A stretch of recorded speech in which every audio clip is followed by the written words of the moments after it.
Hi, my name's Phil. I like to talk about politics, and in this video I like to discuss the point made by Gary Stevenson on Question Time last night, where he claimed that a wealth tax could work because we had them in the middle of the last century.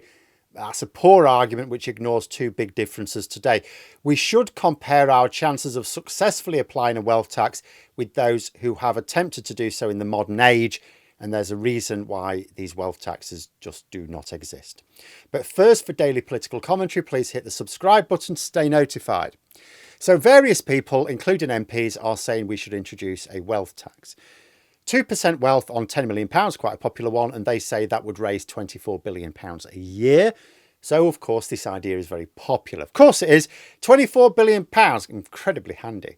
We'd definitely be able to support the most vulnerable, and with more than enough left over to stick two fingers up at Trump and laugh off his trade war.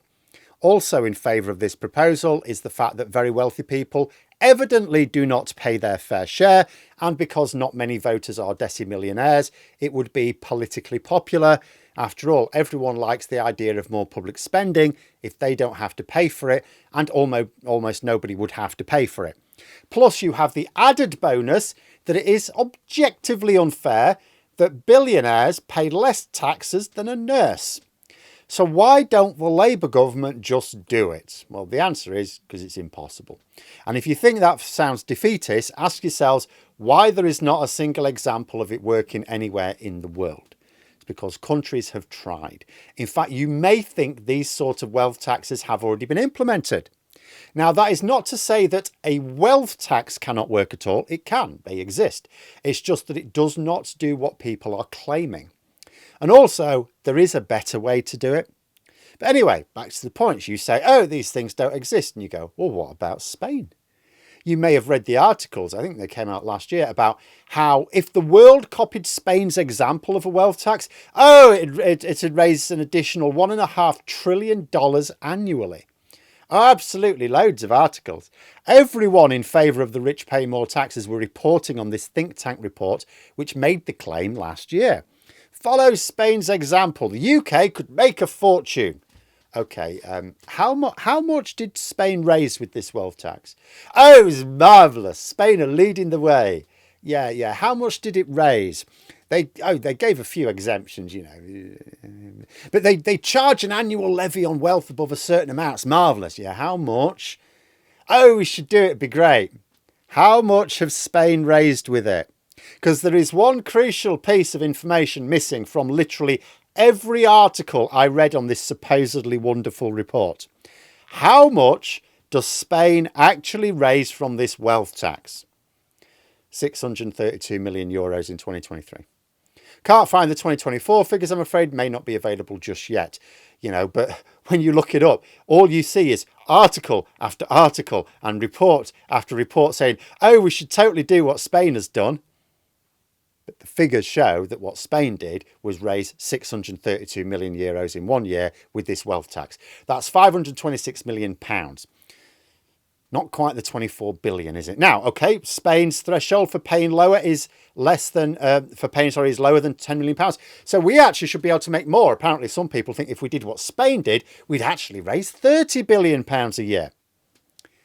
And you go, okay, right. And the UK, of course, has a larger GDP than Spain's.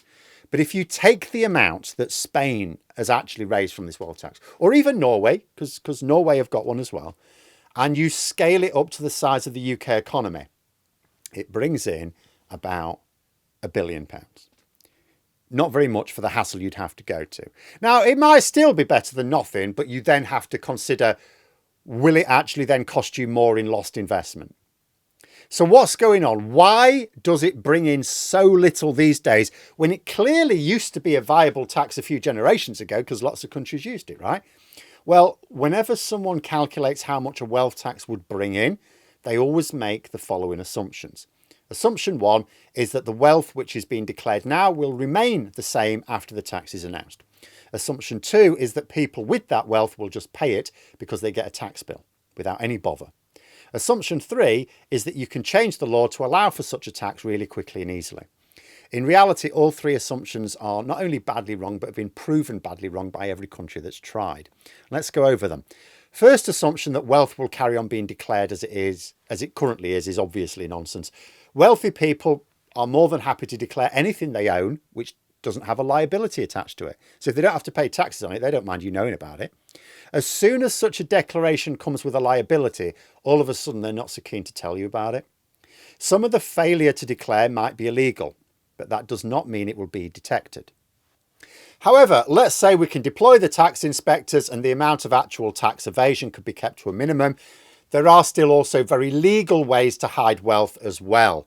Moving outside the jurisdiction of HMRC by far the easiest. Back when all major economies taxed the wealthy properly, before Reagan, remember America, would you believe this? Republicans in America had a 95% tax rate on high income. This is when the world taxed people properly. That's when we had wealth taxes. Before Reagan, moving the money wouldn't have helped you because the next place would just tax you as much anyway. And also, it was much harder to move wealth. Like these days, really quick, it's quick, click of a button. It's simple. Really easy to move money all over the place. Then it was harder, and the place you would move it to would also tax you. Second is that very wealthy people can afford top tax lawyers.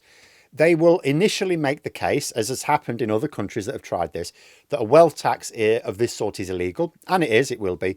So you just change the law, right? Yes, you would need to change the law. But it's not a quick or easy process to do it. The reality is there's a fundamental difference between taxing income, which is what our tax systems around the world are legally designed for, and taxing something which you own. Right? A wealth tax effectively takes the form of the government deciding that something you own can be taken by them in tribute. Now, people support this because they focus on the fact the proposal is to apply it on wealth over £10 million. And that is not the majority of us.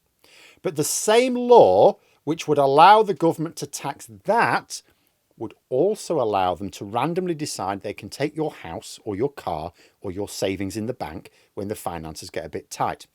And the Tory media will be more than happy to point this out.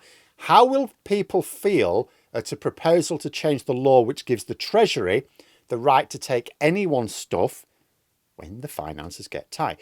Do you trust the government not to do that once the law is passed? A lot of people would not. So you'd have to build in a whole load of exemptions like Spain and Norway did in order to make it work. What you need is a system of taxing extreme wealth by a relatively small percentage, but high yield. But the richer the individual targeted, the more money that represents, which is sort of the idea of a wealth tax, right? But it also means it's more in their interest to pay lawyers to challenge it in the courts or find loopholes to escape through. It would take a long time to build up the legislative framework for it, which touches on that third assumption, that you can just legislate for this quickly and easily. No, when this has been attempted by other countries, it has been a hot mess. Also, you get bogged down in arguments about how much certain non-monetary wealth is actually worth. Years of legal cases, which are cheaper for the wealthy than paying the tax bill, but very costly for the government pursuing them. And so, as the IFS are pointing out, even those countries who persisted with it ended up raising very little. Now, of course, it does still raise some money, and wealth has been allowed to get out of hand for far too long. So you can certainly make the argument that we should, but it will not raise the sums claimed by its proponents. In fact, looking at the examples of others, the amount it would raise would not have been enough to reverse any of Reeves's unpopular cuts, much less all of them. And it is quite depressing to realise this. On the one hand, the rich are the real freeloaders. They derive the most benefit from society, but they contribute proportionally the least to it. It's the exact opposite of from everyone according to their means to everyone according to their needs. But it is the nature of a global system where wealth is easy to move around and where other countries welcome them with lower taxes. What we need is an international agreement to act together to stop it. Because if the whole world acts, then there's nowhere to move that wealth to safety. But there are always at any one time some countries who will offer that safe haven. So there's no sign of such an agreement happening anytime soon. But that doesn't mean we shouldn't push for it. Without pressure, it will never happen. But that pressure needs applying to every major economy at once. Which is why what I argue for in terms of what an individual country can do is a plan which works in the real world. Regular viewers will know what I'm going to say. Wealth of the sort we're talking about here is not easy to tax because it is so easy to move. And that is why it has proven impossible for any country who has tried to tax significant amounts from it, even the governments who've really gone for it. All you actually do is risk losing more in investment than you bring in tax revenues. In fact, just to be really depressing, before I reveal what the realistic answer is, so there was a comment I saw quickly flag up on LBC to a Labour minister, which went like this. So because disabled people can't move their investments, they foot the bill. Now, obviously, the minister couldn't be blunt like me, but the answer is yes. Ordinary people can't just hide their money. If HMRC send a tax bill to me, I'm paying. I mean, they don't. That's not how it works. But you know, if they do, if they raise the tax for me, I just pay the higher tax. There's nothing I can really do. So we bear the brunt of taxation, because for us, like if they increase my tax by 1%, it's really not worth me hiring a tax lawyer to try and get out of it, even though I've wanted to.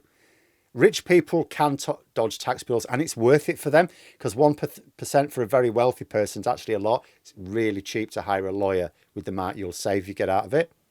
So no matter how determined the government is to pin them down, the rich people just dodge the tax bills. If you think of a game being played, the playing field for the rich is larger than that of the tax inspectors, because they have the whole world, whereas the tax inspector can only operate within their own jurisdiction. Take the ball out of the tax inspector's field, there's not a lot they can do about it. But the situation is not hopeless. Instead of targeting wealth, which is easily moved, you target wealth, which is impossible to move. Land tax, that is the way forward. And that's where the pressure should be if people want to see actual, real change. Though even here, be warned, no tax aimed at the wealthy will ever raise as much as is initially claimed, because they will deploy the lawyers to delay and force concessions.